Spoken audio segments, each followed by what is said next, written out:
নমস্কার বন্ধুরা, শুভ সকাল। সবাইকে আমার এই মন্ডল ফ্যামিলি ইউটিউব চ্যানেলে স্বাগত। রাতে খুব বৃষ্টি হয়েছে, তাই রাতে ঘুমটা খুব ভালো হয়েছে। বাবা আমাকে ব্যায়াম করার জন্য ডাকছে। এটা প্রথম স্টেপ। আমার ভিডিও যদি ভালো লাগে লাইক, কমেন্ট, শেয়ার করো এবং আমার YouTube channel Mondal family subscribe করে দিও।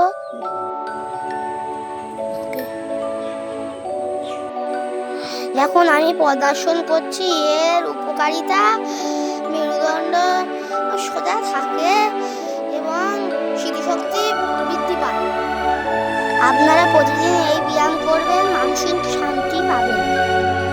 এবার আমি বজ্রাসন করছি, দেখুন বন্ধুরা। এরপর আমি ধনুরাসন করছি। ধনুরাসনের উপকারিতা মেরুদণ্ডের হাড় সোজা থাকে ও কোষ্ঠকাঠিন্য দূর